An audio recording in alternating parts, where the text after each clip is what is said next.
कौन है ये जेफरी एप्स्टीन जिसने पूरी दुनिया को हिला करके रख दिया? जेफरी एप्स्टीन एक पहेली भी है। ये कुछ हमें दुनिया की अमीरों की सोसाइटी, इस दुनिया को चलाने वालों की महफिलों के बारे में भी कुछ बताता है। उनके दिलों में और उनकी बंद कमरों में क्या राज हैं और सरकार की भी ऊंचे से ऊंचे स्तर पे क्या हो रहा है, वो विंडो खोली है, वो खिड़की खोली है इसने, जो ये फाइलें खुली हैं। उसने इतने पैसे कैसे कमा लिए कि वो एक आइलैंड खरीद लेता है? तो टोटल जब ये मरे तो 650 मिलियन की इनकी नेटवर्थ थी। $650 मिलियन। जो आदमी जिसने ना कभी कोई इंडस्ट्री एस्टेब्लिश की, ना कभी कोई बड़ी बैंकिंग या फाइनेंशियल फर्म एस्टेब्लिश की, जो एक तरह का दलाल था, ब्रोकर था, वो 6000 करोड़ का हो जाए।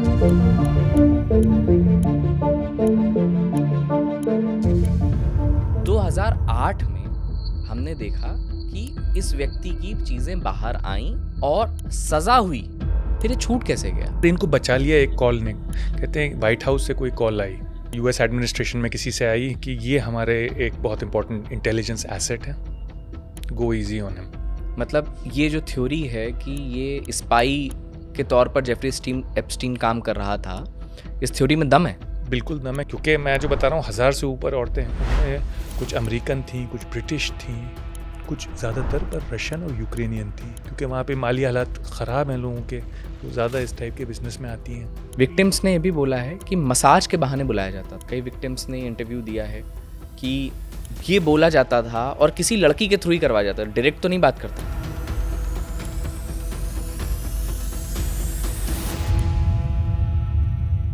कुछ बड़े नाम हिंदुस्तान से भी हैं और एक मॉडल का भी नाम आ रहा है। सच बात यह है कि हिंदुस्तान के मुतालिक किसी भी लीडर के कोई सेक्सुअल एलिगेशन नहीं है, ना कोई सेक्सुअल बात निकली है, पर फिर भी जो बातें निकली हैं वो हैं दिलचस्प। हेलो एंड वेलकम, मेरा नाम है मुकुल सिंह चौहान और आप देख रहे हैं just breaking down podcast. Caribbean sea में एक आइलैंड है, नाम है लिटिल सेंट जेम्स, जिसे लोग एप्स्टीन आइलैंड के नाम से भी जानते हैं और पीडोफाइल आइलैंड के नाम से भी जानते हैं। पीडोफाइल आइलैंड इसलिए क्योंकि वहां 13 से 17 साल की लड़कियों की ट्रैफिकिंग की जाती थी, उनके साथ में बहुत ज़्यादा हैरेसमेंट किया जाता था। और आज के टाइम पे जो यूएस डोज जो है, डिपार्टमेंट ऑफ जस्टिस, और वहाँ की एफबीआई है, वो लगातार जो डॉक्यूमेंट्स पूरी दुनिया के सामने रख रही है, उससे साफ जाहिर हो रहा है कि वहाँ पर कितने सारे काले कारनामे किए जा रहे थे। तो ये जो आइलैंड है, ये है तो बहुत छोटा सा, लेकिन इसकी परछाई पूरी दुनिया पर पड़ रही है और पूरी दुनिया के ताकतवर लोगों पर पड़ रही है।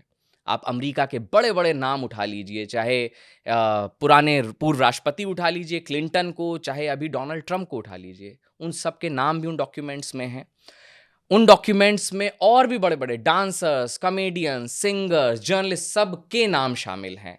और पूरी दुनिया एक बार ये सवाल पूछ रही है कि क्या इस वक्त हम एक ऐसे दौर में जी रहे हैं जहां पर पूरी दुनिया के ताकतवर लोग क्या दुनिया को किसी भी तरह से चला सकते हैं? ये जेफरी एप्स्टीन कौन था? ये किस तरीके से इतना बड़ा हो गया? क्या कोई फिक्सर था? क्या ये सब सिर्फ कॉन्स्पिरेसी है? या और भी तमाम सवाल हैं जो इस पे पूछे जाने चाहिए। आखिर पूरी दुनिया क्यों चाहती थी और वहाँ के ताकतवर लोग क्यों चाहते थे कि ये सारे डॉक्यूमेंट्स हमारे सामने ना आए?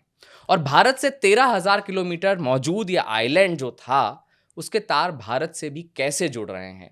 इन तमाम सवालों के जवाब आज हम तलाशने की कोशिश करेंगे। हमारे साथ मौजूद हैं प्रोफेसर मोहसिन रज़ा खान, जो कि ग्लोबल जिंदल यूनिवर्सिटी में प्रोफेसर हैं, आईआर पढ़ाते हैं, और अब इनका नया चैनल भी आ गया है प्रॉफ के शो नाम से, जिसमें कि आईआर के रिलेटेड तमाम टॉपिक्स पर ये बात करते रहते हैं। तो अगर आपको इंटरेस्ट है तो आप वो भी देख सकते हैं। बाकी सर, एप्स्टीन फाइल्स ने तो पूरी दुनिया को हिला करके रख दिया है, और जैसे जैसे डॉक्यूमेंट्स आ रहे हैं सामने, वैसे ही वैसे हैरान होते जा रहे हैं हम कि मतलब कैसी दुनिया है ये जिसमें हम जी रहे हैं। तो हम चाहते हैं कि हम दर्शकों को अपने पूरा सिलसिलेवार ढंग से बताएं कि ये जेफरी एप्स्टीन कौन था। ये एक मैथमेटिक्स का टीचर स्कूल में इतना बड़ा कैसे बन गया कि पूरी दुनिया के ताकतवर लोग उसके गुलाम हैं।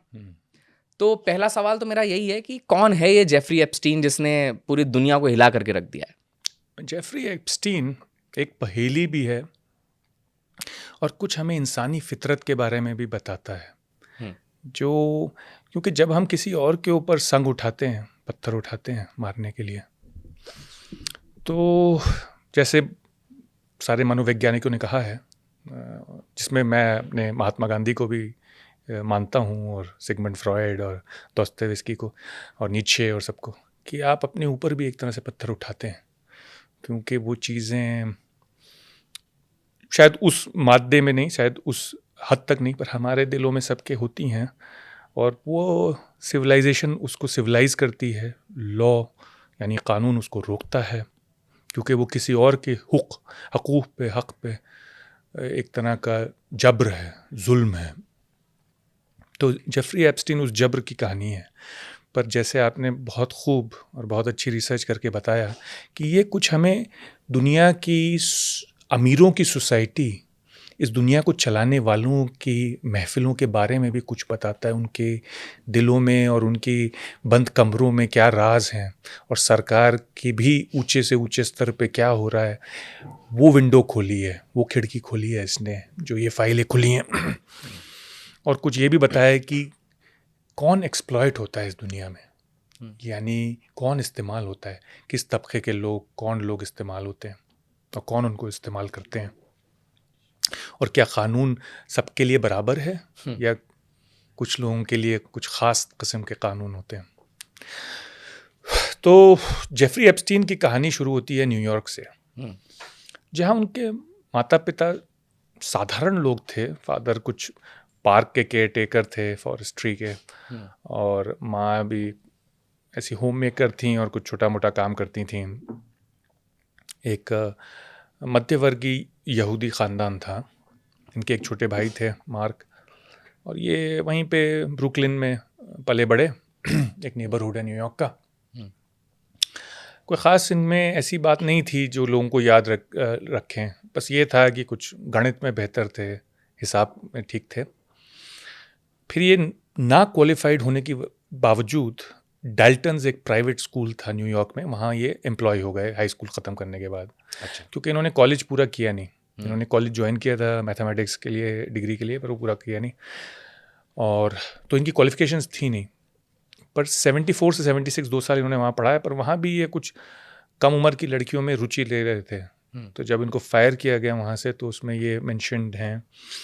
अब इनको फायर तो इनकॉम्पिटेंस के लिए गया, इसके लिए नहीं, अनप्रोफेशनल उसके लिए गया, ताल्लुकात के लिए नहीं। अच्छा। पर इनको फ़ायदा ये हो गया कि उस प्राइवेट स्कूल में, अब इसमें आपके दर्शकों को ये समझना पड़ेगा कि जो अमेरिका का उच्च वर्ग है उसमें बहुत सारे जूइश यानी यहूदी बिजनेसमैन और बैंकर्स और डॉक्टर्स और इंजीनियर्स और सब किस्म के एंटरप्रेन्योर्स हैं। तो डाल्टन्स में भी ऐसे थे, और उनके जो पिता थे उन 2 बच्चों के, वो एक बेयर स्टर्न्स करके इन्वेस्टमेंट बैंक है न्यूयॉर्क में, वहाँ पे मैनेजर थे। वो ले गए उनको। फिर वहाँ पे उनके एक और इन साहब के गर्लफ्रेंड बन गई, फियांसे बन गई। किसी की जो बेटी थी, जो बड़े बॉस थे, वो भी वहाँ पे बेयर स्टर्न्स में बड़े जूइश बॉस थे। तो ये काफ़ी जल्दी उठे वहाँ पे। एक तो अच्छे थे ताल्लुकात बनाने में भी ये, और दिमाग से भी ठीक थे, क्योंकि मैथ्स वैथ्स ठीक थी। तो पर ऐसे कोई एक्सेप्शनल नहीं थे, और इन्होंने वहाँ फाइनेंशियल इरेगुलरिटीज़ की वजह से बेयर स्टर्न्स से भी ये फायर हो गए। अच्छा। सन 80 के आसपास। और फिर ये चले गए एक तरह से, इन्होंने ये अपने आप को जैसे डिस्क्राइब करते थे कि फाइनेंशियल बाउंटी हंटर, यानी कि बाउंटी हंटर वो होता है जो जाके लोगों को कैप्चर करता है, आपको पता होगा, और फिर सरकार को देता है और उससे फिर बाउंटी लेता है, मतलब जो इनाम होता है किसी को पकड़वाने का। पर ये फाइनेंशियल थे, यानी कि कुछ लोगों के पैसे गायब हो जाते हैं, अमीरों के, क्योंकि उनके साथ लोग फ्रॉड करते हैं, उनके पैसे लेके गायब हो जाते हैं। कभी केमन आइलैंड्स, कभी कहीं ये जो फाइनेंशियल ऑफशोर सेंटर, तो ये जाते थे और वहाँ से पैसे निकलवा के लाते थे। ये क्लेम करते हैं, पता नहीं क्या ही करते थे, पर इन्होंने कुछ लोगों के निकाले, जिनमें से नॉर्वे की वो प्रिंसेस, जिनका अब नाम आ रहा है आजकल अखबारों में, आपको देखने को मिल रहा होगा कि एक नॉर्वे की प्रिंसेस हैं जो एप्स्टीन से एसोसिएट थी। उनके बेटे पे मुकदमे चल रहे हैं, रेप के और असॉल्ट के, उनके बेटे के ऊपर।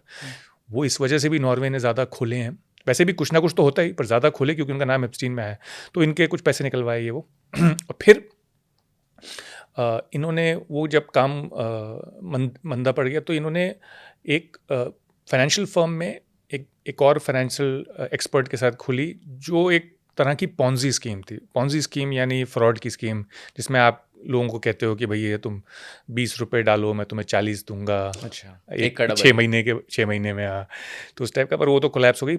इनका नाम उसमें पॉन्जी में नहीं आया, पर ये उसी कंपनी में थे, स्कीम में नहीं आया, तो ये बच गए। ये लकी भी रहे हैं हमेशा कि इस तरह से कि पता नहीं क्या ये करते हैं या इनके ताल्लुकात ऐसे हैं कि ये जब कंपनियां और फ्रॉड होते थे तो ये बच जाते थे। और उसके बाद से फिर उन्होंने अपनी ही कंपनी चलाई, जिसमें ये करीब हो गए। एक साहब हैं ड्रेक्सनर, वो ड्रेक्सनर भी जूइश थे, यहूदी थे, तो एक नेटवर्क है, मैं बताने की कोशिश कर रहा हूँ कि जो एक दूसरे को मदद करते हैं ये।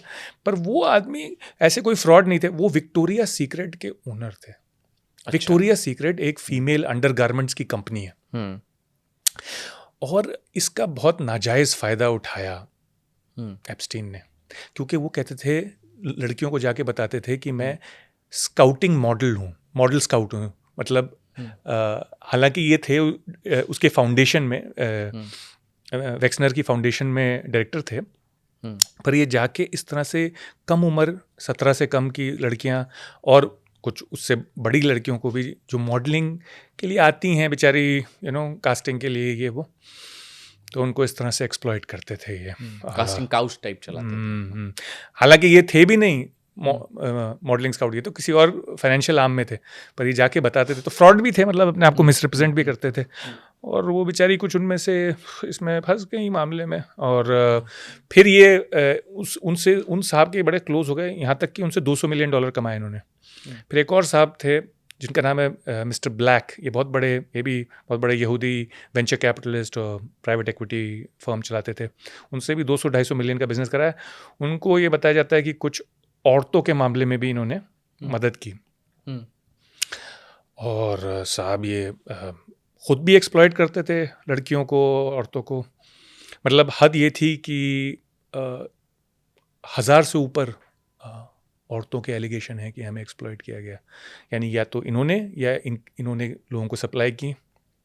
1000 से ज़्यादा औरतों का एक्सप्लॉइटेशन हुआ, और 36 अंडर एज गर्ल्स आई हैं सामने, यानी 17 से कम, 17-17 से कम, 13 साल तक की उम्र की 36 लड़कियां। अब जो नहीं आई सामने वो तो पता नहीं, पर जो आई हैं, और आपको पता ही है कुछ विक्टिम्स ने तो सुसाइड भी कमिट कर लिया है, उसमें बाद में बात करेंगे हम। तो काफ़ी दर्दनाक कहानी है, और ये करते रहे और पूरी एलीट सोसाइटी में। और तो ये तो हो गया कि चलिए एक मैथमेटिक्स पढ़ाता था एक इंसान, और फिर उसके बाद वो कैसे कैसे बैंकिंग से जुड़ा और कैसे कैसे उसने पैसे कमाए। उसने इतने पैसे कैसे कमा लिए कि वो एक आइलैंड खरीद लेता है।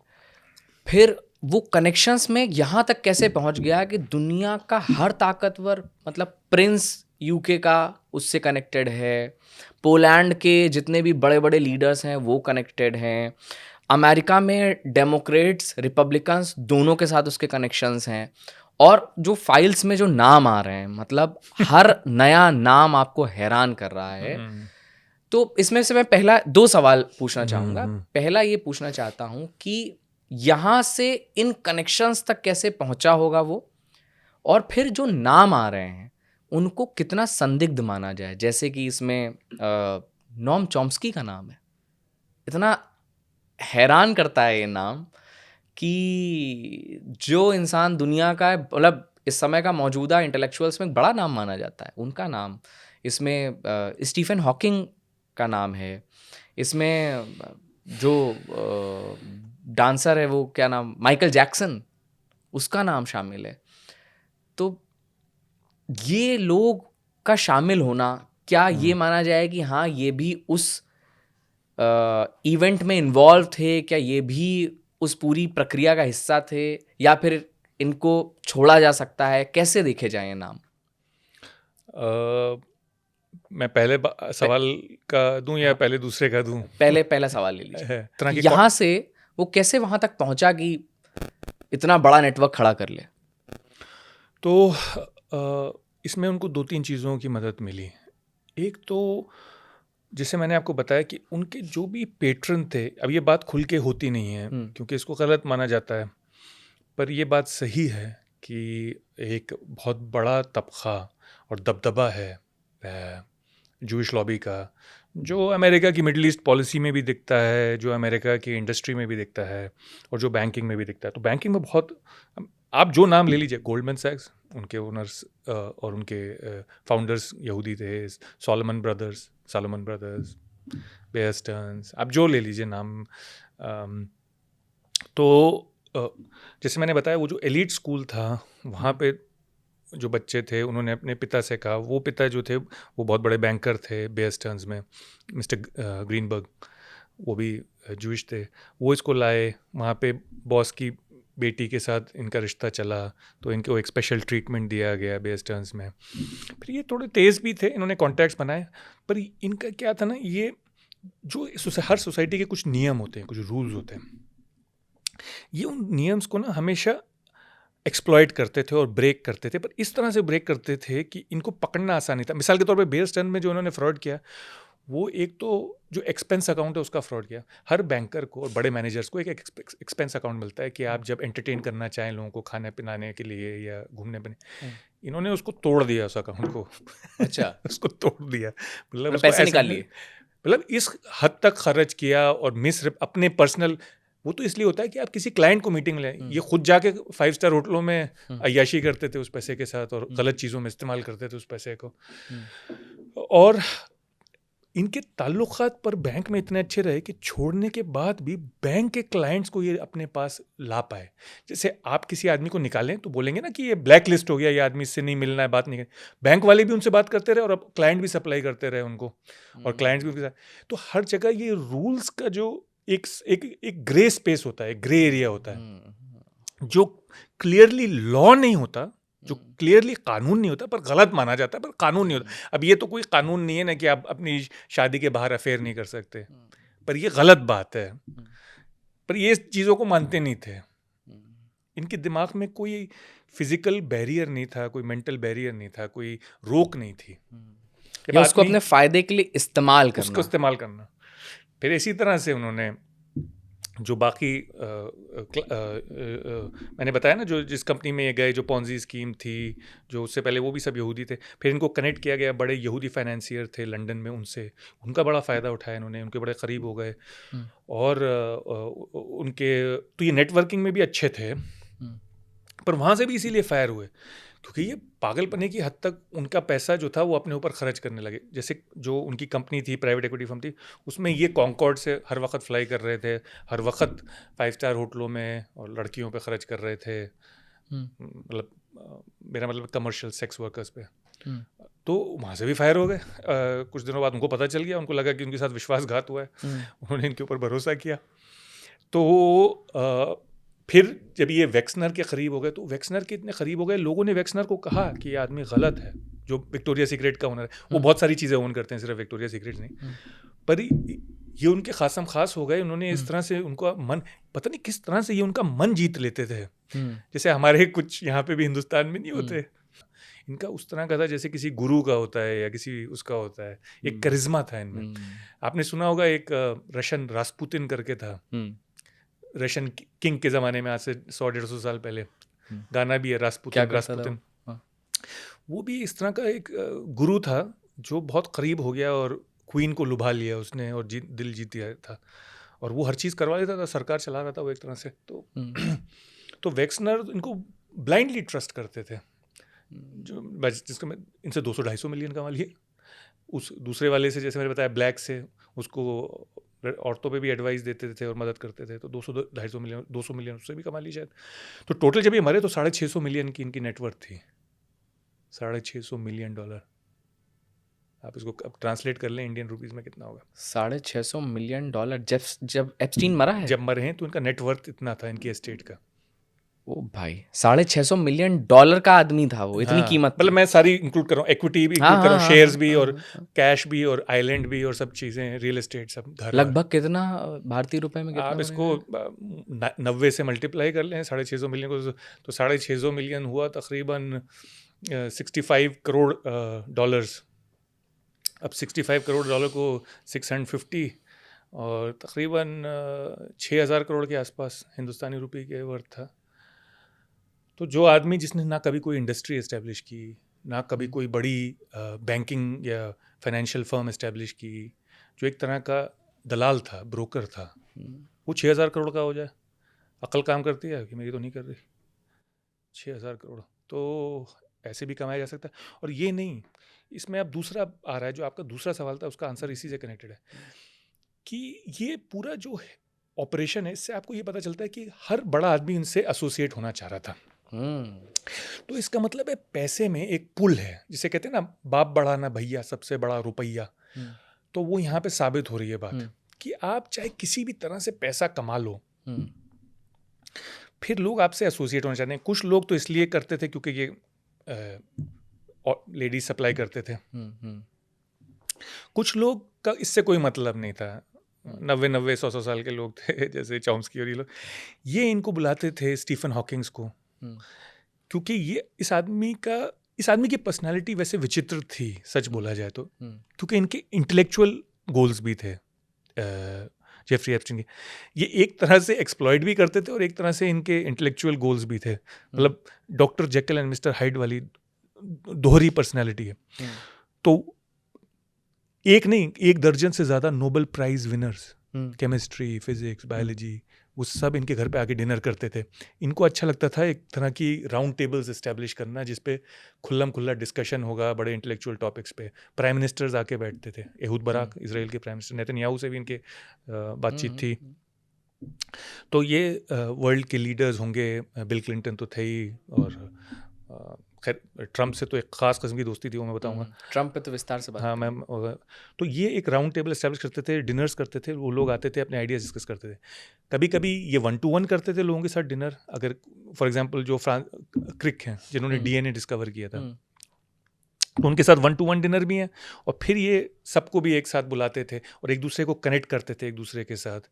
तो लोगों को मज़ा आता था उन टेबलों पे आके बातें करने। फिर कुछ लोग आते थे सिर्फ क्योंकि वो इनके एहसानों तले दबे हुए थे, क्योंकि इन्होंने या तो उनको लेडीज सप्लाई की थी, या ये भी करते थे कि फाइनेंशियल डील्स भी करवा देते और उसमें से परसेंटेज ले लेते थे। तो जैसे बिल गेट्स के साथ, इन्होंने बिल गेट्स के साथ काफ़ी इनका इंटरेक्शन रहा, वो भी बात करेंगे, वो भी न्यूज़ में है बहुत। और ये अगर जैसे बिल गेट्स दुनिया का सबसे अमीर तरीन आदमी था एक वक्त पे, अब भी अमीरों में ही है, टॉप 10 में ही होगा अब भी। तो उनको अगर कोई डील करना होता था जेपी मॉर्गन चेस बैंक के साथ, मिसाल के तौर पे एक फिलहाल, तो ये उसमें मिडिल मैन बनते थे। फॉलिंग आउट भी इसी वजह से हुई कि एक डील जो जेपी मॉर्गन चेस के साथ, वो वर्कआउट नहीं हुआ, तो उसमें फॉलिंग आउट हो गई, दोनों की लड़ाई हो गई। तो इसीलिए वो कुछ उनके ईमेल्स भी बेहुदा किस्म के आ रहे हैं। तो ये ब्रोकर भी बन गए थे। और मतलब इंटरेस्टिंग बात ये है कि ये 2008 में कन्विक्ट हो गए, फिर भी लोगों ने इनका साथ नहीं छोड़ा, लोग इनसे मिलते रहे 2019 तक, जब ओवरवेलमिंग एविडेंस आ गया, जब तक मर नहीं गया वो इंसान, जब फिर वो मर ही गया। तो इसका मतलब ये है कि वो मैनेज भी कर ले रहा था लोगों को, वो मैनेज कर रहा था, लोगों को भी मज़ा आ रहा था, किसी को इंटेलेक्चुअल तौर पे, किसी को पैसे के तौर पे, और किसी को सेक्स करवाते थे ये तो उस तौर पे। तो किसी ना किसी तरह से इनको सबको बांध के रखा हुआ था। और एक तरह से, पर अफसोस की बात यह है कि जो विक्टिम्स हैं वो भी आपको कुछ बताता है। मतलब ये समझ में आया जैसे जैसे इसकी हमने परतों को समझा कि बेसिकली ये एक सबसे बड़ा दलाल मान लीजिए, जो कि पूरी दुनिया के लोगों को इधर से उधर मिलवा रहा है, लोगों के फाइनेंस मैनेज करवा रहा है, बड़ी बड़ी डील्स करवा रहा है, 2 देशों के बीच में भी डील्स करवा रहा है, और सब जाकर के इसके यहाँ हाजिरी लगा रहे हैं। और जो वो एप्स्टीन आइलैंड बना रखा है, वो अय्याशी का एक बड़ा अड्डा है, जहाँ पर आपको नशे की चीज़ें मिलेंगी, जहाँ आपको सेक्स मिलेगा, और जहाँ पर आपकी सारी डिमांड पूरी की जाएंगी। कुछ ऐसा ही है। बिल्कुल सही आपकी बात। और बस ये 2 डिटेल्स आपको और ऐड कर दूं कि ये आइलैंड जो था, ये टैक्स कम करने की भी एक तरीका था, क्योंकि इनके पास इनका टैक्स 90% कम हो गया, क्योंकि ये चले गए यूएस वर्जिन आइलैंड्स में। यूएस वर्जिन आइलैंड जो था वो ऑफशोर टैक्स फ्री टेरिटरी है। अच्छा, आज भी अब आज का मुझे नहीं पता, पर उस ज़माने में इन्होंने हम्म। अपना 90% से इनकम टैक्स कम करवा लिया वहाँ जाके, वो आइलैंड खरीद के, और फिर उसको अय्याशी का अड्डा भी बना लिया। उस पे लड़कियाँ भी थीं, जिनमें से कुछ अंडर एज भी थीं, और सप्लाई भी होती हैं, और जैसे आप बता रहे हैं ड्रग्स। और मज़े की बात ये कि जो ईमेल्स निकल रहे हैं ना, इन पे अजीब-अजीब डिटेल्स निकल रही हैं। मिसाल के तौर पे इलॉन मस्क अपने आप को बड़ा दूध का धुला बताते थे कि इन्होंने मुझे बुलाया पार्टीज़ में, पर मैं नहीं जाता था इनके आइलैंड पे। पर अब ईमेल्स में निकल के आ रहा है कि इलॉन मस्क इनसे कम्युनिकेट कर रहे हैं कि कौन सा दिन या कौन सी रात अच्छी होगी पार्टी। आप मुझे बताइए। उनसे कह रहे हैं, इलॉन मस्क उनसे कह रहे हैं कि वो कुछ एक दूसरे से बातचीत कर रहे हैं ईमेल पे, तो उसमें इलॉन मस्क का साइड बता रहा हूँ मैं। अब पता नहीं कि इलॉन मस्क गए या नहीं, ये तो मैं नहीं कह सकता, ना ये किसी को पता है, पर वो तो फिराक में थे जाने की। तो ये कहना कि वो मुझे बुलाता था पर मैंने कभी एक्सेप्ट नहीं किया क्योंकि मुझे पता था उसकी बड़ी गंदी रेपुटेशन है, ये तो बात झूठ है। ऐसे बहुत और निकल के आ रहे हैं। मिसाल के तौर पे एक बहुत बड़े बिलियनियर हैं न्यूयॉर्क में, टिश करके, रियल एस्टेट मैग्नेट भी हैं, और NFL के टीम भी ओन करते हैं, फुटबॉल, अमेरिकन फुटबॉल की टीम भी। वो तो पूरी सेक्स वर्कर्स किस रेट पे सप्लाई होंगे, यहाँ तक बातें हो रही हैं उनके साथ। ट्रम्प के साथ तो वो साथ में हंटिंग करते थे 80s में। इनकी इतनी दोस्ती थी कि ये शर्तें लगाते थे कि कौन पहले एक औरत को सीड्यूस करेंगे, पटाएगा कौन पहले। और वही ट्रम्प जो कह रहे थे कि नहीं नहीं नहीं मेरा तो। बाय द वे, आज ट्रम्प ने, CNN की एक रिपोर्टर ने जब उनसे सवाल पूछा है कि आप का इस पर क्या कहना है एप्स्टीन फाइल्स पे, तो उस पर उन्होंने उसको हिदायत दी है कि CNN की रेटिंग जो है वो सबसे ख़राब होती चली जा रही है, इसलिए तुम ये बेहुदा सवाल कर रही हो, और मैंने तुमको बीते 10 सालों से कभी मुस्कुराते हुए नहीं देखा, बिकॉज तुम झूठ बोलती हो। तो वो ये भी बोल रहे हैं। खैर, ये कैसे, ये सब तो होता रहा है ना, बट 2008 में हमने देखा कि इस व्यक्ति की चीज़ें बाहर आईं और सज़ा हुई। फिर ये छूट कैसे गया? और उसमें भी पेंच है कि सज़ा 5 महीने कम करी गई। तो पहली बात तो कि ये फंसा कैसे, क्योंकि तो बहुत ताकतवर था, तब भी ताकतवर रहा होगा, तो कैसे फंस गया? और फिर ये छोड़ा किसने? कौन लोग थे जिन्होंने इसको छोड़ा? ये भी बहुत ही दिलचस्प कहानी है, क्योंकि ये बताता है कि पावर किस तरह से ऑपरेट करती है यूएस सिस्टम में और वर्ल्ड के सिस्टम में। एक माँ थी जिसकी 13-14 साल की बच्ची के साथ इन्होंने सेक्स किया फ्लोरिडा में। वो चली गई कोर्ट में फ्लोरिडा के, उसने कहा कि मेरी बेटी के साथ ऐसा हुआ है। अब तो खैर पता चल गया कि 36 ऐसी लड़कियां सामने आई बाद में, अंडर एज गर्ल्स, मतलब 18 से कम की, 17 और उससे कम की। और उस माँ ने जब ऐसा कहा तो उसको कॉग्निसेंस में लिया गया और फ्लोरिडा स्टेट प्रोसिक्यूटर ने केस दाखिल किया। उसमें उन्होंने सारा एविडेंस जमा किया, उसमें फिर बहुत सारे लोग निकले। ये पूरे 1000 वाली औरतें तो नहीं निकली, बट काफ़ी केस निकल आया, और भी यंग अंडर एज गर्ल्स का केस निकला। पर इनको बचा लिया एक कॉल ने, कहते हैं व्हाइट हाउस से कोई कॉल आई और यूएस एडमिनिस्ट्रेशन में किसी से आई कि ये हमारे एक बहुत इंपॉर्टेंट इंटेलिजेंस एसेट है, गो easy on him, Florida state prosecutor को। क्योंकि ये जब किसी इनोसेंट के साथ क्राइम होता है ना, उसको कंसिडर किया जाता है लॉ में as crime against the state. जैसे अगर किसी लड़की के साथ कोई बलात्कार हो या किसी आदमी का मर्डर हो, उसको केस करने की जरूरत नहीं है, सरकार करती है केस उस आदमी पे, करने वाले पे, कि तुमने हमारे साथ वायलेशन किया। तो ये क्यों आई? क्योंकि ये एक एसेट थे 3-4 इंटेलिजेंस सर्विसेज के लिए। मोसाद के लिए ये काम कर चुके थे 80s में, CIA के लिए और ब्रिटिश इंटेलिजेंस के लिए, तीनों के लिए काम कर चुके थे। मतलब ये जो थ्योरी है कि ये स्पाई के तौर पर जेफरी एप्स्टीन काम कर रहा था, इस थ्योरी में दम है? बिल्कुल दम है, क्योंकि ये ईरान कॉन्ट्रा एक अफेयर हुआ था 80s में। ईरान कॉन्ट्रा रीगन के टाइम पे हुआ था कि ईरान को सप्लाई किए जा रहे थे वेपन्स वाया इजराइल। ये भी तो देखिए अजीब व गरीब। क्या हुआ था कि जब हॉस्टेजेस पकड़ लिए थे ना अमेरिकन, तो उनको छुटवाने के लिए एक डील हुआ ईरान के साथ। वो डील कार्टर ने तो किया नहीं, क्योंकि वो तो ईमानदार आदमी थे। रीगन ने कर लिया, वो टेढ़े आदमी थे। उस डील में कुछ अमेरिकन और इजरायली वेपन सप्लाई होने थे ईरान को। क्यों? क्योंकि ईरान के पास पहले बहुत अच्छी रिलेशनशिप थी अमेरिका इजराइल के साथ, तो ईरान ने बहुत सारे ख़रीदे हुए थे शाह के टाइम पे इनके हथियार। अब उनके स्पेयर पार्ट्स तो चाहिए होते हैं ना, रिपेयर तो चाहिए होती है, और बॉम्ब्स भी चाहिए होते हैं कुछ। तो उसमें अदनान खशोगी करके एक बहुत बड़े आर्म्स डीलर थे, जिनके बेटे जमाल खशोगी को, आपको याद है, प्रिंस सलमान ने मरवाया था। तो अदनान खशोगी ने इनको रखा और उस डील में सभी इन्वॉल्व थे, CIA, मोसाद, सब ब्रिटिश इंटेलिजेंस। उसके अलावा भी कुछ इन्होंने काम किए हैं इन इंटेलिजेंस सर्विस के लिए, वो मेरे पास डिटेल्स नहीं है, पर मुझे पता है कि ये काम करते थे। क्यों? क्योंकि इनके पास से एक ऑस्ट्रियन पासपोर्ट निकला और उस ऑस्ट्रियन पासपोर्ट के अकॉर्डिंग ये सऊदी अरब में रहने वाले एक इंसान है। ये सऊदी अरब में कभी रहे नहीं और ये कभी ऑस्ट्रिया में नहीं रहे, तो उसके बाद ऑस्ट्रियन पासपोर्ट कहाँ से आया? तो मेरा अंदेशा ये है, क्योंकि मैं भी पढ़ता रहता हूँ इंटेलिजेंस के बारे में, मेरा काम भी है इस तरह से, कि ऑस्ट्रियन इंटेलिजेंस जो है वो मोसाद के बहुत क्लोज है। अच्छा। तो मोसाद ने कहा होगा ऑस्ट्रियन इंटेलिजेंस से कि इनको ऐसा पासपोर्ट दीजिए, और मोसाद तो पासपोर्ट्स वैसे फेक भी कर लेता है, क्योंकि आपको याद होगा कि एक फ़लस्तीनी था, जो 2 फ़लस्तीनी थे जो UAE दुबई में मारे गए थे कुछ साल पहले, 7-8 साल पहले मोसाद ने असैसिनेट किए थे। उन केसेस में भी फॉर्ज्ड पासपोर्ट था, तो जो मोसाद के एजेंट्स थे वो ऑस्ट्रेलियन फॉर्ज्ड पासपोर्ट्स कैरी कर रहे थे, फेक पासपोर्ट्स। तो इसलिए मुझे पता है, क्योंकि ऑस्ट्रियन इंटेलिजेंस ने असद के रजीम में कुछ क्रिमिनल्स जो उनके अंडर काम करते थे, जिन्होंने मरवाया था लाखों लोगों को, उनको भी ऑस्ट्रियन इंटेलिजेंस ने ऑस्ट्रियन पासपोर्ट दे के रखा हुआ था वियना में, इजराइल के कहने पे, मोसाद के कहने पे, क्योंकि मोसाद जो थी वो उसने सीरिया में भी पेनिट्रेट करा हुआ था, तो इस्तेमाल करती थी वो सीरियंस को भी। तो ये कॉल आई, इस वजह से इनकी 13 महीने की हुई, बहुत ही लीनियंट इनको मिला।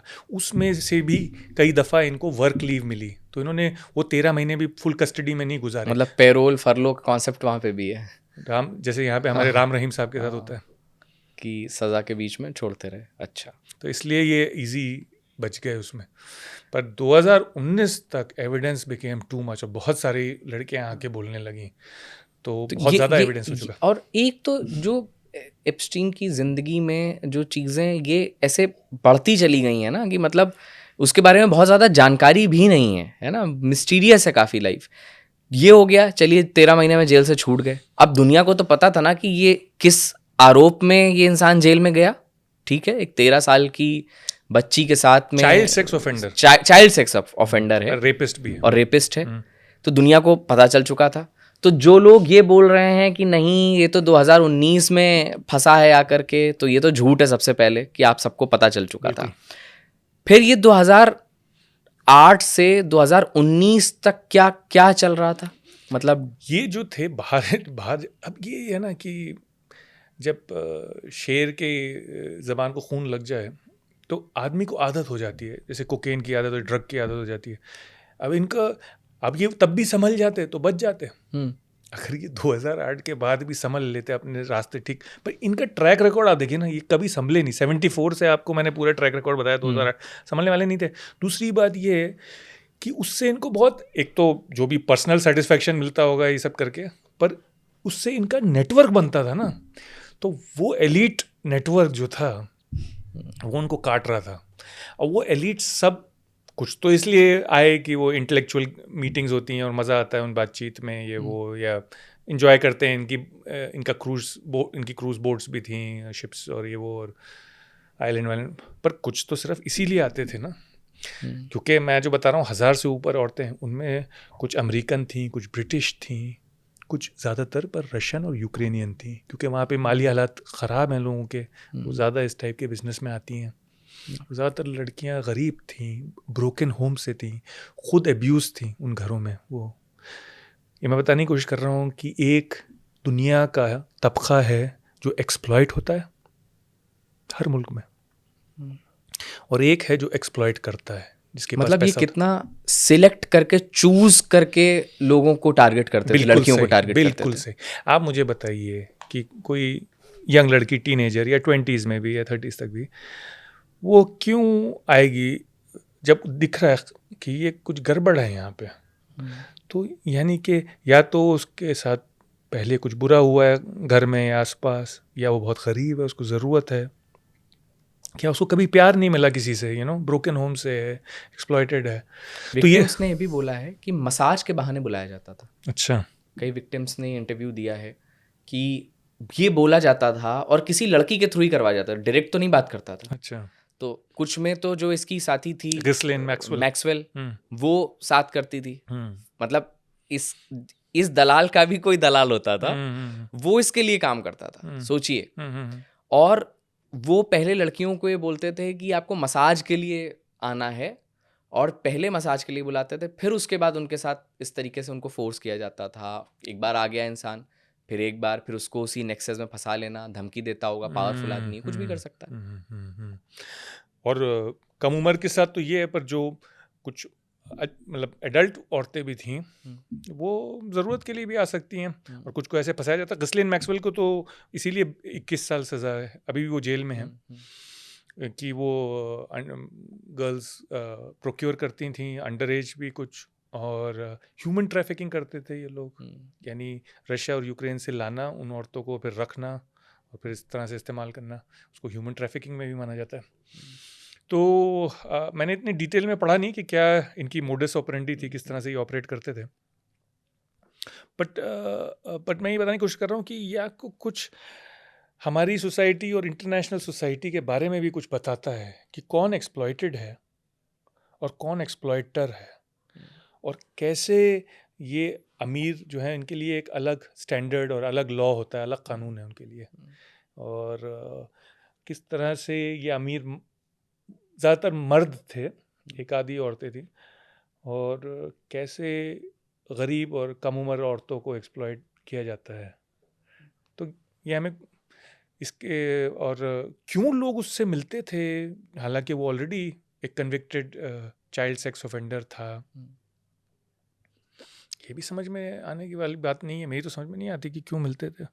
और कई कुछ मतलब बड़ी गवर्नमेंट्स तो नहीं, जैसे मतलब ये नहीं कह सकते कि कनाडा या जर्मनी उससे कौन है, बट छोटी गवर्नमेंट्स के भी लोग मिलते थे और उसको एज अ लॉबीइस्ट यूज़ करते थे।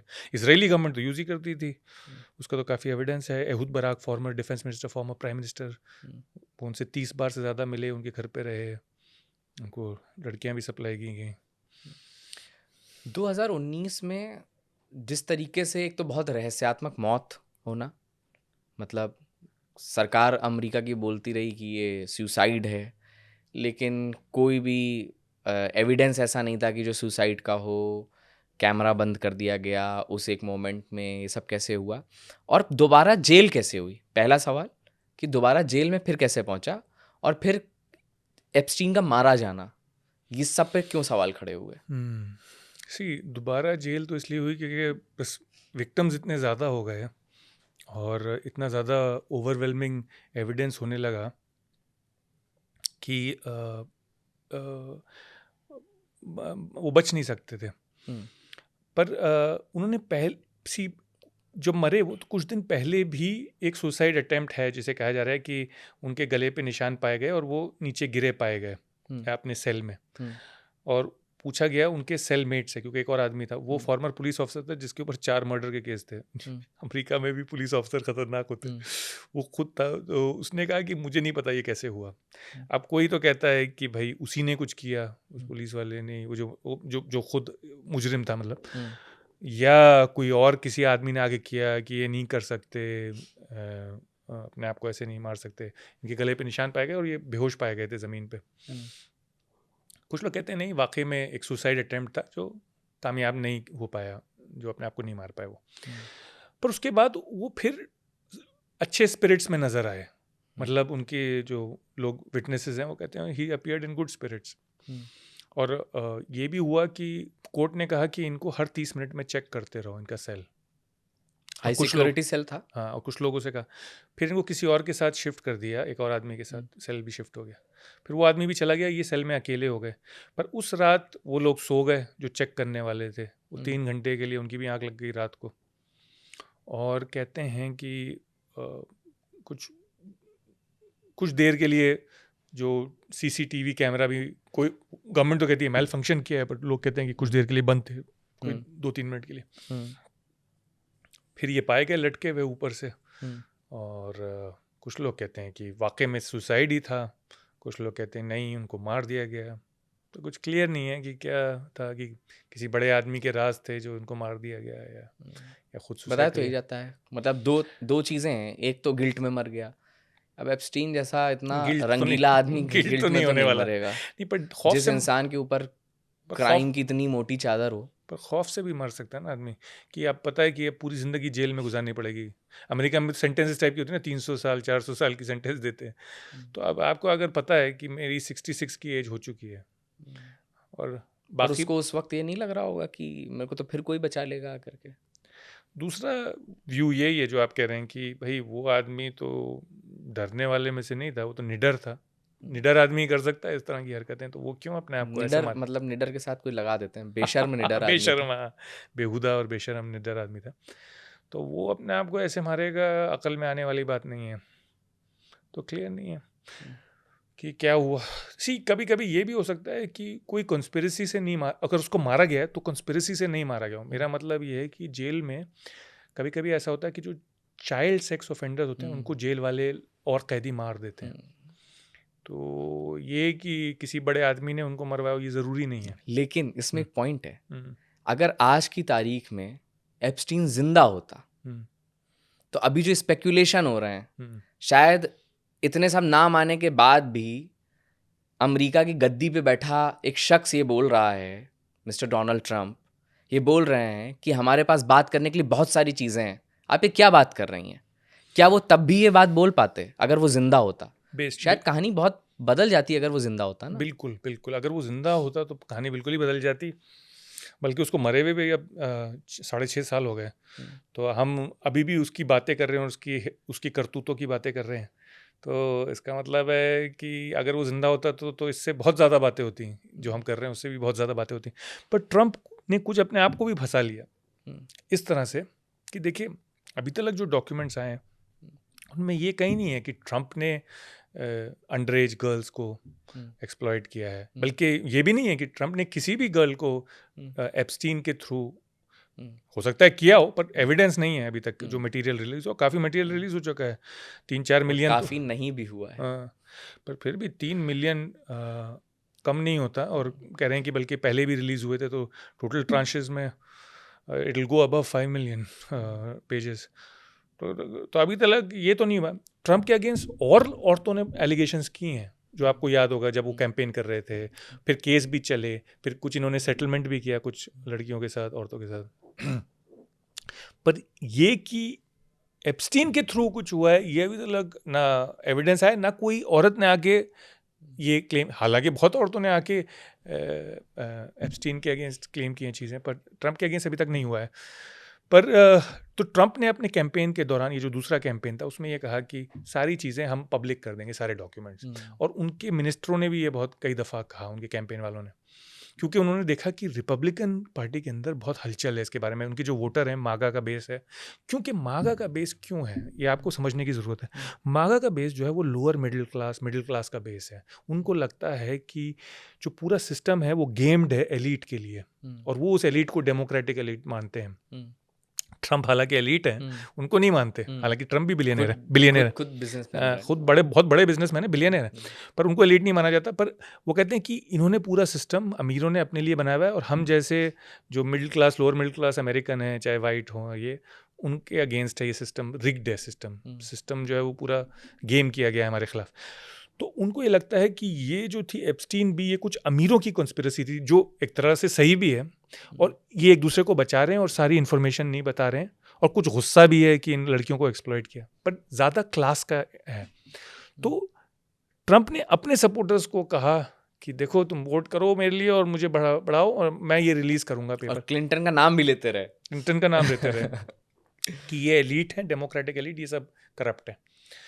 तो इस तरह से उन्होंने अपने आप को भी कॉर्नर में कर लिया, जैसे अब ईरान के केस में कर रहे हैं अपने आप को कॉर्नर में, बार बार बोल के। तो अब उनको रिलीज़ करना था, फिर ये फेक आउट कर गए। यानी फेक आउट मतलब इन्होंने जो रिलीज़ करी लिस्ट, जो एक्यूज्ड हैं वो मोरलेस ऑलरेडी पब्लिक डोमेन में थी, लोगों को पता थी वो लिस्ट। तो लोगों ने कहा रही ये तो कुछ बचा रहे हैं अपने आप को और ये वो, तो फिर मजबूरी में आ गए वो। और फिर कांग्रेस ने भी पास कर दिया वो लॉ कि आपको पब्लिक करना है सारी इन्फॉर्मेशन FBI को, तो फिर वो पब्लिक होनी पड़ी। पर अब कुछ जगह पे ट्रंप का नाम भी है उसमें। ये तो नहीं है कि ट्रंप ने कुछ किया, पर ये कि ट्रंप के साथ एसोसिएशन था, दोस्ती थी, ये तो आ गया सब सामने। तो अब उनको उस बात पे गुस्सा आता है। तो एक तरह से इन्होंने अपने आप को ही फांस लिया। कि ट्रम्प अगर एफबीआई और डिपार्टमेंट ऑफ जस्टिस को, जो कि डॉक्यूमेंट्स एप्स्टीन फाइल्स को रिलीज़ कर रहा है, क्या इस पे दबाव नहीं बना सकता कि मतलब कितना दबाव बना सकते हैं कि ये बाहर आने दो, ये नहीं आने दो, क्योंकि यही बहुत सारी चीज़ों पे हम देख रहे हैं कि वो उसको रिडैक्टेड है, रिडैक्टेड है। काला कर दिया है हाँ। उन कागज़ों को। हाँ। तो देखिए, इस पे थोड़ा सा डिस्प्यूट है। कुछ लोग तो कहते हैं ट्रम्प ने अपने आप को बचा लिया है और ये और वो, और उन फाइलों में से जो ख़तरनाक जहाँ पे चीज़ें थीं वो अपने आप को बचा लिया और बाकी रिलीज़ कर दिया है। तो एक ये व्यू है। दूसरा व्यू ये है कि नहीं, ट्रम्प ने अपने आप को भी नहीं बचा पाया, और डीओजे, डिपार्टमेंट ऑफ जस्टिस, हालांकि आता तो ट्रम्प के अंडर है, पर जो टीम इसको देख रही थी वो कह रही थी हमारा कोई कांटेक्ट नहीं था वाइट हाउस के साथ, और हमने अपने हिसाब से ही किया है। और कुछ जगहों पे, जैसे कुछ उन डॉक्यूमेंट्स में, अब 5 मिलियन डॉक्यूमेंट्स हैं, तो उनमें कुछ ऐसे भी डॉक्यूमेंट हैं जिसमें क्या कहते हैं जिसको, वो जो कॉल करता है पुलिस को और इन्फॉर्मेशन देता है, इन्फॉर्मर। कई जगह कुछ इन्फॉर्मेंट्स हैं जो कह रहे हैं कंस्पिरेसी थ्योरीज दे रहे हैं, कुछ काफ़ी वाइल्ड सी थ्योरीज। तो उन थ्योरीज में ट्रम्प का भी नाम उन्होंने डाल दिया है कुछ इन्फॉर्मेंट्स ने, बट उनको एफबीआई ने परस्यू करने की कोशिश करी, पर उसमें कोई एविडेंस नहीं था, पर फिर भी वो पेजेस भी निकाल के पब्लिक कर दिए हैं। अच्छा। हाँ, जिनमें, और ये जो एफबीआई ने इन्वेस्टिगेट किए थे बहुत पहले, मतलब ट्रम्प का तब उस वक्त पावर में नहीं थे, तो वो ये कह रहे हैं कि अगर उनको नहीं मिला कोई एविडेंस, तो भी उन्होंने ट्रम्प का नाम पब्लिक कर दिया है। तो लोग कह रहे हैं, कुछ लोग कह रहे हैं कि ऐसा नहीं लगता कि उन्होंने बहुत कुछ छुपाया है। तो इसमें दो व्यूज़ हैं। अच्छा, ठीक है। तो अभी के टाइम पे जब हम देख रहे हैं कि भाई ट्रम्प भी इसमें फंसते हुए नज़र आ रहे हैं, और बाकी भी दुनिया के तमाम सारे लोग हैं जो फंसते हुए नज़र आ रहे हैं, क्या आने वाले समय में हम देख सकते हैं, क्योंकि इस पे अभी तक सिर्फ बातें तो हो रही हैं, एक्शन होता हुआ कुछ खास नज़र नहीं आया है। मतलब पहले तो ये होता था कि ऐसी किसी चीज़ के बाद तो हंगामा मच जाता था, इस्तीफे हो जाते थे, एक्शन हो जाता था। तो क्या पूरी दुनिया ही शिथिल पड़ चुकी है क्या, कि कोई फ़र्क ही नहीं पड़ता कि ठीक है, तुम एक चाइल्ड सेक्स ऑफेंडर हो सकते हो, तुम एक मतलब कुछ भी कर सकते हो और उसके बाद बच के निकल जाओगे? नहीं, केसेस तो चले हैं। तो अब मिसाल के तौर पे प्रिंस एंड्रू के ऊपर केस एक औरत लेके आई। अनफॉर्चुनेटली वो बहुत यंग थी, 17 ईयर, उसकी फ़ोटोज़ भी हैं प्रिंस एंड्रू के साथ, और फिर उसने सुसाइड कमिट कर लिया। अफसोसनाक अंत था, पर उसको प्रिंस एंड्रू ने सेटल कर लिया आउट ऑफ कोर्ट पैसे देके उस केस को।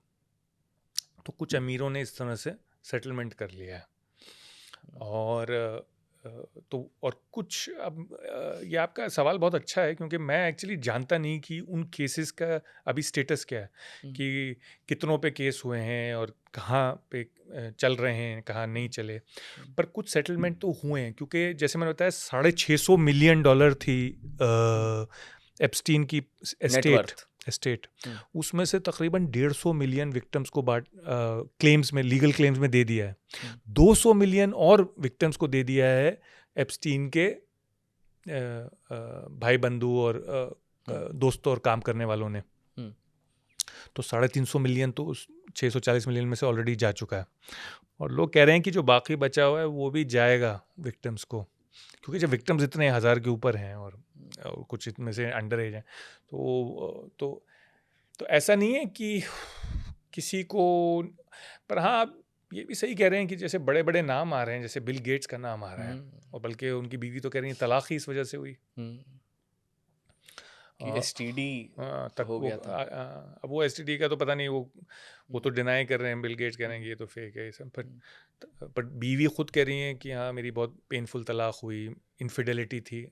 अब ये नहीं पता कि वो इनफिडेलिटी एप्स्टीन के थ्रू थी या वैसे ही कुछ बिल गेट्स बाहर अफेयर चला रहे थे। पर तो और इस तरह के बड़े बड़े नाम आ रहे हैं जिनको अभी तक कोई एक्शन नहीं हुआ है जिनके खिलाफ। कुछ बड़े नाम हिंदुस्तान से भी हैं और एक मॉडल का भी नाम आ रहा है कि हाँ, एक मॉडल का भी जिक्र आया है उन फाइल्स में कि कुछ इंडियन मॉडल की भी बात की जा रही है। अच्छा। हाँ, बट इसको लेकर के अभी बहुत क्लैरिटी नहीं है, लेकिन हाँ, अंबानी का नाम है हरदीप सिंह पुरी साहब के कन्वर्सेशन है, बिल्कुल बिल्कुल। और जिसको लेकर के बड़ा बवाल मचा हुआ है कि प्रधानमंत्री मोदी का इजराइल जाना और उन सब चीज़ों को लेकर के भी। तो वैसे तो हिंदुस्तान से 13,000 किलोमीटर दूर का मामला है ये, लेकिन क्या चीज़ें निकल कर के आ रही हैं? क्या एप्स्टीन के डायरेक्टली इन लोगों के साथ में लिंक्स की कुछ बातचीत हुई है, सामने आई है? तो सच बात यह है कि हिंदुस्तान के मुतालिक किसी भी लीडर के कोई सेक्सुअल एलिगेशन नहीं है, ना कोई सेक्सुअल बात निकली है, पर फिर भी जो बातें निकली हैं वो हैं दिलचस्प। मिसाल के तौर पे आप हरदीप सिंह पुरी उनसे क्यों मिले, जो भी 3 बार मिले, उनके घर गए, वो कहते हैं कि, और ईमेल्स भी यही दिखाते हैं कि वो आईटी रिलेटेड इन्वेस्टमेंट्स इंडिया में उनके लिए गए थे, पर फिर भी एक चाइल्ड सेक्स ऑफेंडर था, कोई हमें अच्छा आदमी नहीं मिला। हमें लॉबियस्ट तो हर फर्म करती है, हर कंट्री करता है, पर लॉबिंग की बहुत सारी फर्म है, इनके पास ही जाना क्यों ज़रूरी था? अब हो सकता है कि कुछ रही हो बात, पर दूसरी 2 बातें हैं। जो सबसे दिलचस्प बात है वो अनिल अंबानी के ईमेल्स हैं। अनिल अंबानी के जो ईमेल्स एप्स्टीन को, एप्स्टीन का जवाब, और एप्स्टीन ने जो स्टीव बैनन को लिखे, यानी स्टीव बैनन एक ख़ास एडवाइज़र हैं डोनाल्ड ट्रंप के, उस वक्त भी थे, ये 2017 से 19 की बातें मैं बता रहा हूँ। और वो मिस्टर अनिल अंबानी जो थे वो कह रहे हैं कि मैं इंडियन लीडरशिप के बिहाफ पे बात कर रहा हूँ, और 3 बातें जो हैं वो प्रमुख निकलती हैं उसमें से। एक तो वो कह रहे हैं कि वॉशिंगटन में कोई हमारी सुनता नहीं है और आप मदद कीजिए। दूसरी कि मुझे स्टीव बैनन और जैरेड कुशनर से मिलवाइए। बैनन एंड कुशनर बोलते हैं वो। जैरेड कुशनर जो है वो सन इन लॉ हैं ट्रंप के, उस वक्त वो बहुत प्रमुख थे। इवांका ट्रंप के पति हैं। इवांका ट्रंप के पति हैं, बेटी हैं और डोनाल्ड ट्रंप की। डोनाल्ड ट्रंप की बेटी हैं, और बहुत प्रमुख थे उस टाइम पे। और वो कह रहे हैं कि जो उनकी गुफ्तगू होती है अनिल अंबानी की मिलने के बाद एप्स्टीन एक ईमेल लिखते हैं स्टीव बैनन को कि you and Modi are on the same page, आपके विचार एक जैसे हैं ऑन चाइना। अच्छा जी। यानी कि मोदी भी चाइना को प्राइमरी एनिमी मानते हैं और पाकिस्तान का उसका प्रॉक्सी मानते हैं इन द रीजन, उसका पिट्ठू मानते हैं इन द रीजन। यानी कि हमें तो यहाँ बताया जाता है कि हमारा असली दुश्मन पाकिस्तान है और चाइना जो है वो नहीं है, मतलब इस तरह से कि ना गुस्सा है ना कुछ है, पर असल में हमारी लीडरशिप चाइना को मानती है असली enemy according to this email. और मैंने भी आपके प्रोग्राम पे पहले कहा है कि वाकई में असली थ्रेट चाइना से है। क्यों? क्योंकि चाइना हमसे 5 गुना बड़ी इकोनॉमी है। वो उतने ही गुने टैंक, उतने ही गुने एयरक्राफ्ट और सैटेलाइट और सब चीज़ें हैं, मिसाइल्स, और वही पाकिस्तान को सपोर्ट कर रहा है। नहीं तो कोई अकल में आने वाली बात नहीं है कि एक मुल्क जो हमसे 1/7 गुना है, 1/7 है इकोनॉमी में भी, पॉपुलेशन में भी, एरिया में भी, वो मुकाबला कैसे कर रहा है हिंदुस्तान का?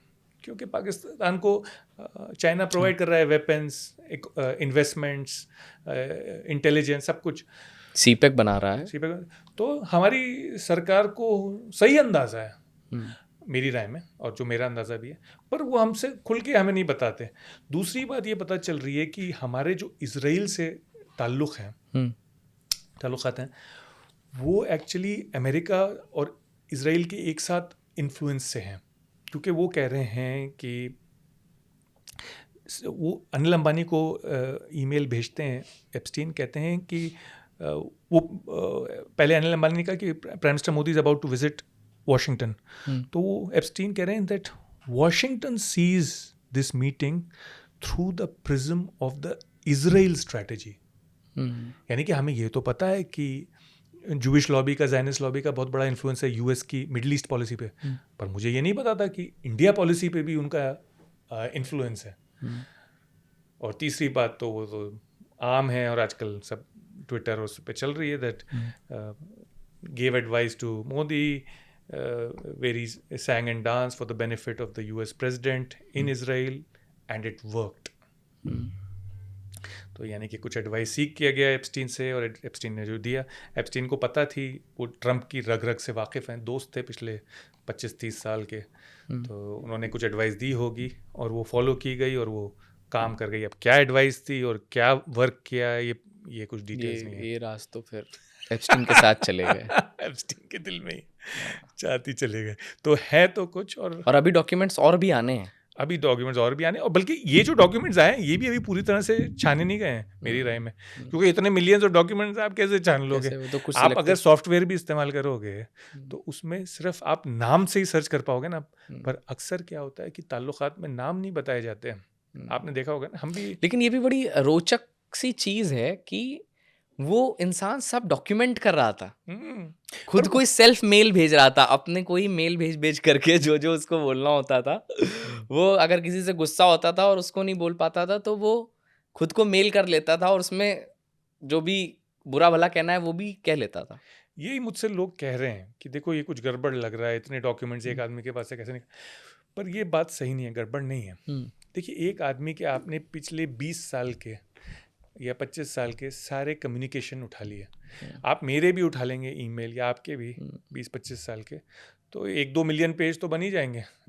आप सारे ईमेल जो आए हैं, जो गए हैं, जो लोगों से बातचीत हुई है, जो टेक्स्ट मैसेज आपने भेजे हैं, जो रिसीव किए हैं, तो इतनी हैरत की बात नहीं। उसमें बहुत सारी इन्वेस्टिगेशन रिपोर्ट्स हैं, FBI ने कई दफ़ा 2 या 3 दफ़ा इन्वेस्टिगेशन की, उसकी सारी फाइलें हैं।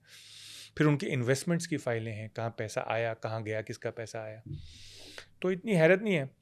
और ज़्यादातर जो ईमेल पे ही उस ज़माने पे कम्युनिकेशन होता, अगर आपको याद हो 2000 का जो टाइम था, 2000s का, 2010s का, उस वक्त इतना ज़्यादा व्हाट्सएप का रिवाज नहीं था, ज़्यादातर लोग ईमेल ही करते थे एक दूसरे को कम्युनिकेशन के लिए।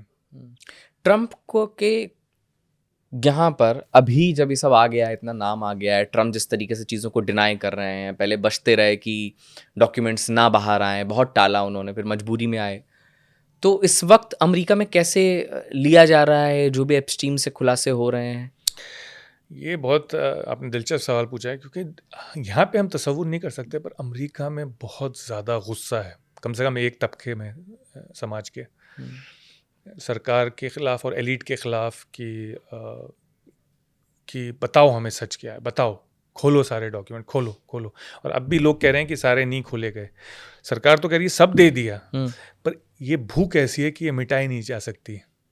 मिसाल के तौर पे अगर आपको एक बार मुझ पे शक हो जाए, मैंने कुछ गलत किया हो, हमें भी हो जाता है अपने दोस्तों और यार दोस्तों के साथ, तो फिर वो चाहे 1000 बार माफ़ी मांगे, वो चाहे 1000 बार सफाई दे, वो शक जाता नहीं। इसी तरह से अमेरिकन पब्लिक का इस तरह से मूड बन चुका है। अब वो कह रहे हैं कि बिल क्लिंटन और हिलरी क्लिंटन को सब पियो ना किया है, फोर्सिबली आए और सेनेट के सामने, उनकी पार्लियामेंट के सामने टेस्टिमोनी दें। पहले तो उन्होंने रेजिस्ट किया बिल क्लिंटन, लेकिन फिर वो मान गए जब इतना ज़्यादा होने लगा, क्योंकि ऐसा ना लगे कि हम गिल्टी हैं किसी चीज़ के। पर उन्होंने भी एक शर्त रख दी कि हम ये टेस्टिमनी जो है वो पब्लिक में देंगे, मतलब इन कैमरा। क्यों? क्योंकि अगर हम प्राइवेट में देंगे तो उनको डर ये है कि रिपब्लिकन सेलेक्टिवली रिलीज कर देंगे इन्फॉर्मेशन कुछ बिट्स पीसेस में, और हमें अपने फ़ायदे के लिए। उन्होंने कहा हम देंगे, पर खुल्लम खुल्ला होगी अब बात। तो ये कहानी अभी ख़त्म नहीं हुई है, और उसमें और चीज़ें निकलने वाली हैं दिलचस्प। तो खुल्लम खुल्ला तो खैर बहुत कुछ हो गया है, और सबसे बड़ा हैरत की बात जो सामने आई है वो इसमें ये है कि कितने सारे बड़े बड़े लोग कैसे एक सिस्टमैटिक तरीके से इतने बड़े ऑफेंडर के साथ, जो चाइल्ड सेक्सुअल अब्यूज़र है, हैरेसर है, रेपिस्ट है, उसके साथ खड़े रहे, उससे बातें करते रहे, उसके कन्विक्शन के बाद भी उसके साथ टच में रहे, उसकी पार्टीज़ में गए, वहाँ पे जाकर के जश्न मनाया, नाचा गाया, लॉबिंग की, फिक्सिंग की। तो दुनिया कैसे चल रही है, इसका बहुत बड़ा एक जवाब है जो एप्स्टीन फाइल्स से तलाशने की हमने कोशिश की कि ताकतवर लोग कैसे एक सिस्टम को चलाते हैं। आपको अगर पॉडकास्ट पसंद आया हो, कुछ आपको नया जानने समझने को मिला हो, तो कमेंट करके ज़रूर बताइएगा। आपकी इस पर क्या राय है कि इस केस में कितनी दम आपको नज़र आती है, कैसे आपको समझ आता है कि ये जो पूरी सोसाइटी है, जो बड़े बड़े लोग हैं, कैसे इन्फ्लुएंस कर रहे हैं, और क्या ये कोई भी क्राइम कमिट करके या क्राइम कमिट करने वालों का साथ दे करके बच के निकल जाएंगे। जो भी राय हो हमें ज़रूर बताइएगा। वीडियो को लाइक करिए, चैनल को सब्सक्राइब करिए, और वीडियो देखने के लिए बहुत बहुत शुक्रिया।